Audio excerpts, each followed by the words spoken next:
Have you ever wondered about what is charge?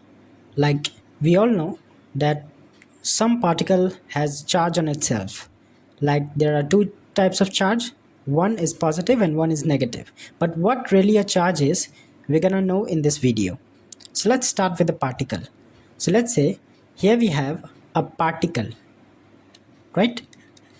So this particle has many fundamental properties, like it has some mass, it has some volume, it has some area, it has some its own density. So just like that, there is another inherent and fundamental property which is called charge, right? So in this particle, mass is an inherent property, just like it has another inherent property which is called charge, right? So in case of mass, we have know about that how a particle of mass m1 interacts with another particle of mass m2. In our 9th class, we have studied that how force of attraction, the gravitational force of attraction, will attract each other when one particle has a mass m1 and another particle has mass m2. But in this section, we will know that if a particle has something charge, which is q, basically the charge is denoted by q. So if a particle has something charge q, then how it interacts with another particle which has something charge another q2. So let's say we have a two charge, the one has q1 and another has q2. So how it interacts with each other? So it depends on their nature of charge, right? So just like this charge is a fundamental property of this particle. So we're going to write that the charge is just a fundamental property. And we all know that the charge is basically inherent in that particle. It's not like outside of the particle or inside. It's just inherent in the particle. It's its fundamental property, right? So now if you want to know some more about charge, then we have to dive deep into an atom. So let's say here we have an atom. Start with the any atom. So let's say here we have an atom. We'll draw it like an atom has a nucleus and as well as the orbits. So here we have center, which is called nucleus, and these are the orbits. So these are first orbit and this is our second orbit. And we all know that in the center, which is in the nucleus, two types of particle, which is called neutron and proton, right? So the nucleus is made up of neutrons and protons, and the orbit is filled with the electrons, which is negatively charged. So in our first orbit, there is two electrons. There are two electrons. So first electron and second electron, which is basically opposite in spins. And in the second orbit, we know that there are 8 electrons. So 1, 2, 3, 4, 5, 6 and 7.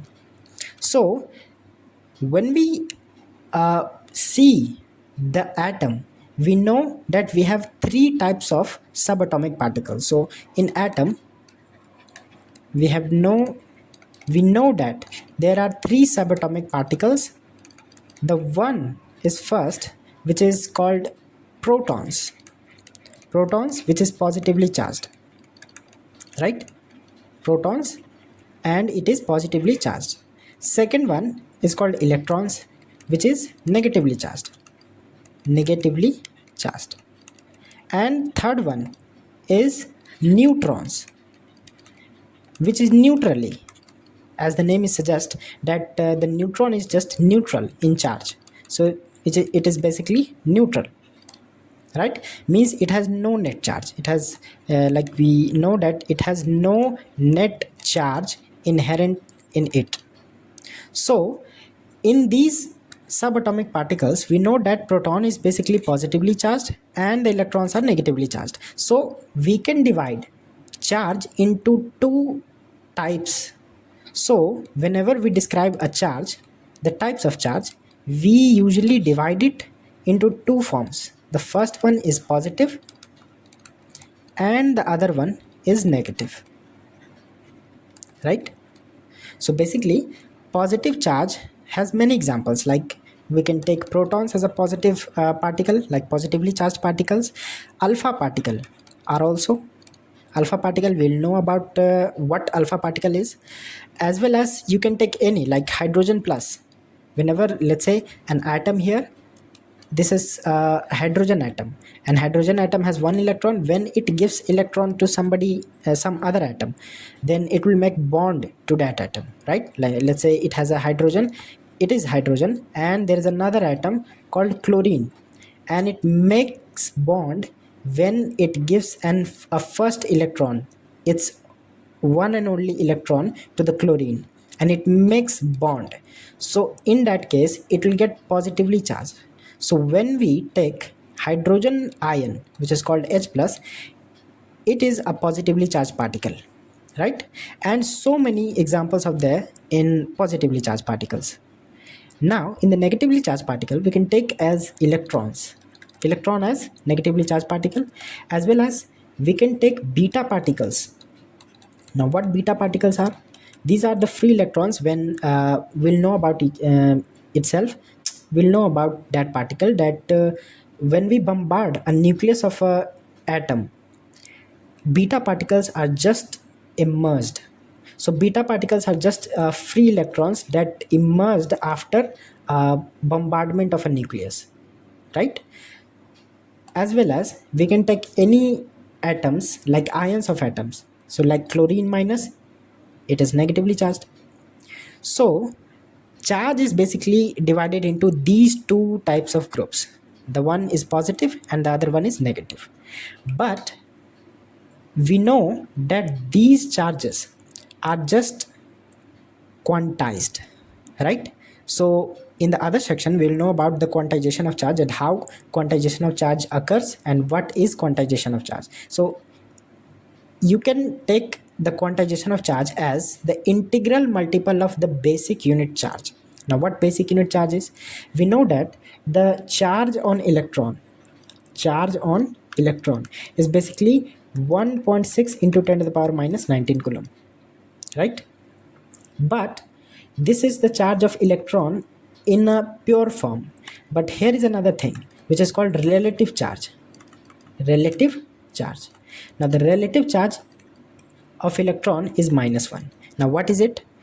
Let's take example of proton. So charge on a proton, which is P plus, is still 1.6 into 10 to the power minus 19 coulomb. Now both has a positive charge. The magnitude of both charges plus 1.6 into 10 to the power minus 19 coulomb. But the relative charges are just opposite.